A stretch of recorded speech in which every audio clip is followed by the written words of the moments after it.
Dear students, आज हम व्याकरण के टॉपिक समानार्थी, जिसे पर्यायवाची भी कहते हैं, उनके विषय में पढ़ेंगे।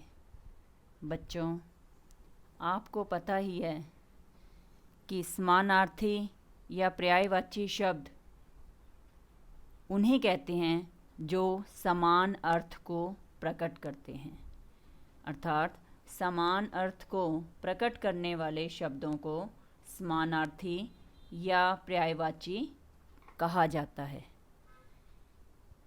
पर्यायवाची शब्द वैसे तो एक समान दिखाई देते हैं, लेकिन कभी कभी उनमें सूक्ष्म अंतर भी होता है।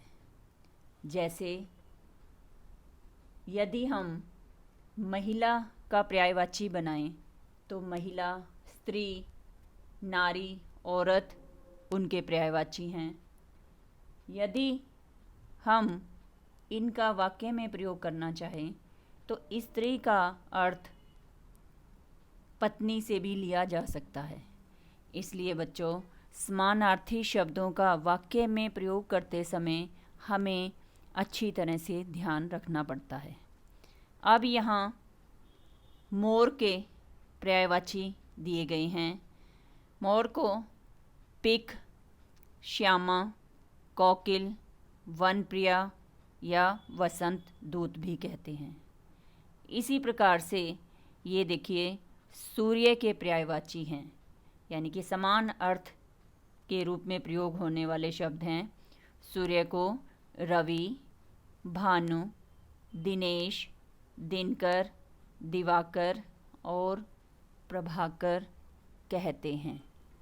बच्चों, अब हम कुछ और उदाहरण पर्यायवाची के देखेंगे। पहला है अनुपम। आपने पर्यायवाची छोटी क्लासेस में भी पढ़े हैं, 6, 7, 8 में भी। तो इनमें से बहुत से पर्यायवाची शब्द आपने पहले से पढ़े होंगे। तो देखिए अनुपम। अनुपम का पर्यायवाची है अपूर्व, अनोखा, निराला, अनूठा, अद्वितीय। ईश्वर। ईश्वर का पर्यायवाची है प्रभु, ईश, परमात्मा, भगवान, परमेश्वर। बच्चों, आपकी पुस्तक में एक ही शब्द के अनेक समानार्थी पर्यायवाची शब्द दिए हुए हैं। ये आपको पढ़ने से ये फ़ायदा होगा कि अगर हमारे पेपर में कोई भी MCQ आए तब हमें इनको ध्यान में रखना पड़ेगा। अन्यथा यदि आपको किसी भी शब्द का पर्यायवाची लिखना हो तो आपको 2 या 3 से ज़्यादा लिखने को नहीं कहा जाएगा। ध्यान से देखिए, नेक्स्ट है हमारा। तो इसलिए आप अच्छी तरह से सभी पर्यायवाची शब्दों को ध्यान में रखें। आँख का दृग, नेत्र, नयन, चक्षु। आप 3 अच्छी तरह से याद कर लेना, और लेकिन बाकी भी ध्यान में रखने हैं। अग्नि, आग, अनल, पावक।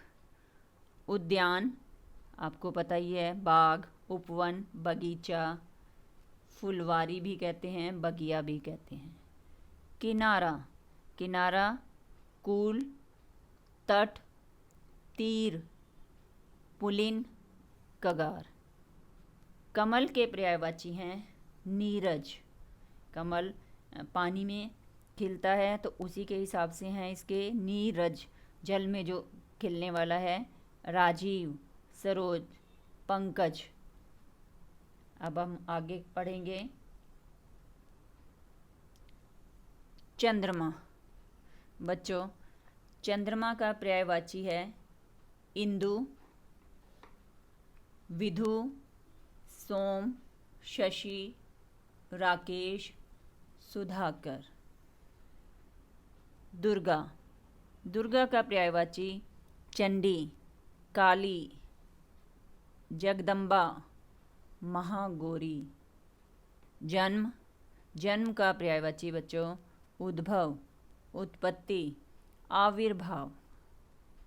इसी तरह से ये नारी का देखिए ध्यान से, नारी का पर्यायवाची है स्त्री, अबला, ललना, महिला, औरत, रमणी और वनिता। पृथ्वी का पर्यायवाची भूमि, भूधरा, धरती, वसुंधरा और जमीन है। बच्चों, मुक्ति का पर्यायवाची मोक्ष, निर्वाण, कैवल्य और ब्रह्मपद है। सरस्वती, विद्या की देवी सरस्वती का पर्यायवाची है श्री, गिरा, शारदा, भारती, हंस वाहिनी, हंस पर सवार रहती हैं तो हंस वाहिनी, वीणा पाणी, वीणा उनके पाणी मीन्स हाथ में होती है तो वीणा पाणी, वांगमयी। शरीर का पर्यायवाची देह, तन, तनु, गात और काया, जिस्म और कलेवर है। बच्चों, आपके सिलेबस में पर्यायवाची शब्द हैं, ये आपको समझाने के लिए कुछ उदाहरण दिए गए हैं।